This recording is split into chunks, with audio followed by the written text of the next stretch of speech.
नमस्कार मित्रांनो, स्वागत आहे तुमचं यूट्यूब चॅनलवर. आज झालेल्या दहिवडी येथे मैदानात आपण बघणार आहे कोण कोण फायनलमध्ये पात्र झालेलं आहे.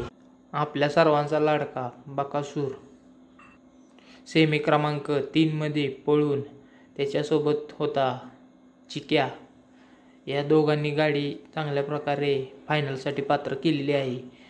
तसेच 3 नंबरच्या सेमीमध्ये पब्लिकचं भिताड असणारा मथुर ही होता. मथुरची गाडी बकासूरने एका टांग्याने मारून बकासूर आणि चिक्या ही टॉपची जोडी फायनलसाठी पात्र झाली. आणि तसेच फायनलमध्ये तुम्ही बघू शकता बकासूरने आणि चिक्याने कसा लास्टच्या रेषेला फायनलच्या रेषेला 1 नंबर केला आहे.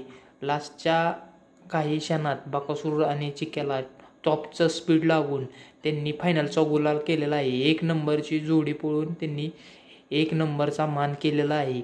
या सर्वांच्या नंदीचे हार्दिक स्वागत आहे. झालेल्या मैदानात बकासूरने मथुरचा बदला घेतलेला आहे. पेडगावमध्ये जे काही घडलेलं ते आज बकासूर आणि चिक्याने परतफेड करून त्यांनी 1 नंबरचा मान केलेला आहे. त्यामुळे या दोन्ही नंदींचे हार्दिक अभिनंदन. असेच नवनवीन व्हिडिओ पाहण्यासाठी तुम्ही आमच्या यूट्यूब चॅनलला लाईक, कमेंट, शेअर आणि सबस्क्राईब करा.